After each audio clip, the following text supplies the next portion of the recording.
Voilà, donc on a fait un style pour le paragraphe qui supporte l'image. Ça, c'est pas mal. Et on a vu que ça permet quand même de gagner du temps plutôt que de tout faire manuellement. Mais alors, il y a une autre sorte de style qui peut être utile, c'est les styles d'objets. Et ça, je crois qu'on n'a jamais vu en fait. Les styles d'objets. Très très intéressant aussi. Moi, j'ai donné des formations à des gens qui ont fait des études supérieures en infographie, qui ont étudié la mise en page avec InDesign. Et quand je leur ai montré ce que je vais vous montrer là, ils m'ont dit, eh bien, c'est vraiment intolérable qu'on ne nous ait pas montré ça avant. Pendant nos études, ça nous aurait fait gagner des heures et des heures de travail. Donc, les styles d'objets. Donc, on va mettre au point un style sur une image. Donc, vous sélectionnez avec la flèche noire une des images. C'est vraiment l'image qu'on sélectionne, pas le paragraphe qui supporte l'image. Tout à fait, c'est le bleu qu'on sélectionne. Enfin, le cadre apparaît en bleu, donc ce n'est pas l'image à l'intérieur du bloc, c'est vraiment le bloc. Et vous allez mettre un contour, par exemple, voilà. Vous mettez en avant, dans la palette des outils, le contour. Et puis, vous allez mettre par la palette nuancier une couleur.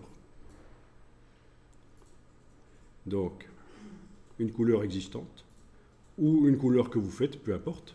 Nouvelle couleur dans la palette nuancier. Souvenez-vous que vous pouvez mettre des couleurs RVB dans votre document.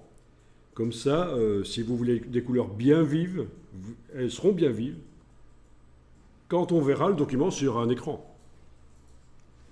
Bien sûr, quand ce sera imprimé, ce sera plus terne. Donc vous voyez, ici, dans la palette nuancier, je fais nouvelle nuance, nouvelle couleur.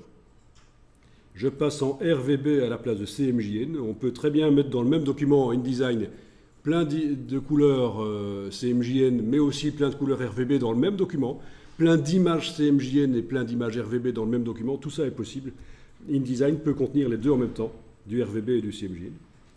Et voilà, donc du rose bien vif. Et vous voyez ici ce que ça va devenir quand ce sera imprimé. Ce sera terne. La projection ne montre pas les couleurs bien vives, mais je suppose que chez vous, sur votre écran, là, vous voyez les couleurs bien vives. Quand vous mettez un rose bien vif, par exemple ici, beaucoup de rouge et de bleu, peu de vert, ben, ça vous fait du magenta, très vif. OK. Épaisseur du contour, menu fenêtre contour.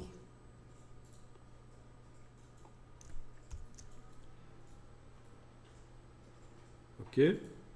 Alignement du contour, est-ce que le contour est à cheval sur le bord du bloc ou plutôt à l'intérieur ou à l'extérieur? C'est vous qui voyez. Si vous voulez vraiment que l'image soit préservée, contour à l'extérieur donc. Il ne déborde pas du tout sur l'image. Notamment, c'est intéressant pour la signature qui est ici sur mon bateau, là, ça se voit vraiment. Il y a une petite signature ici sur le tableau. Si je mets le contour à l'intérieur, ben, elle est sous le contour. C'est un peu foireux. Bon, mais c'est du détail, ça. OK. On peut mettre également un effet spécial comme une ombre sur cet objet. Objet, effet, transparence. Donc vous avez toujours votre bloc image qui est sélectionné. Objet, effet, transparence. Une petite ombre portée. Voilà, ombre portée.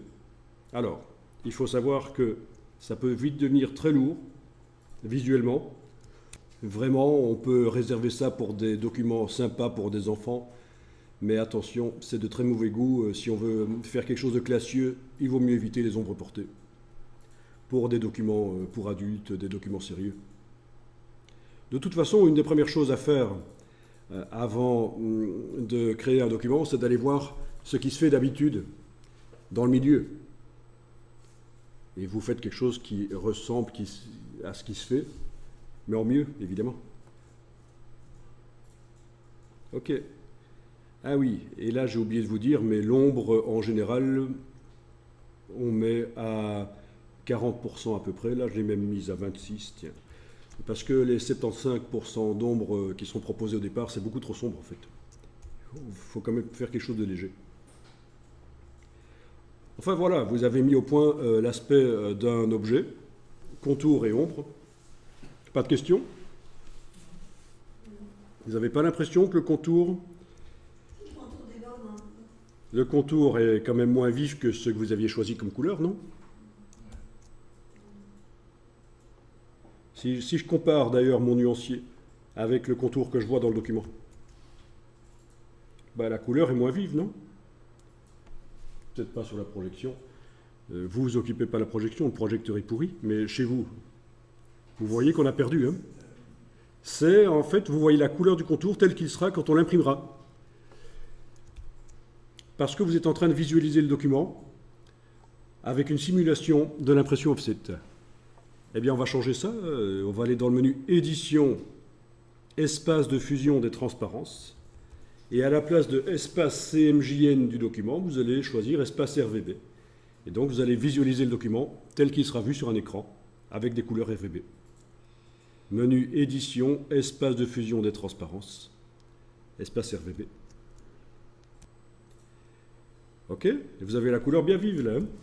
Donc ça, il faut comprendre que dans InDesign, vous visualisez soit le document en RVB, soit en CMJN, mais il peut contenir les deux. Mais vous visualisez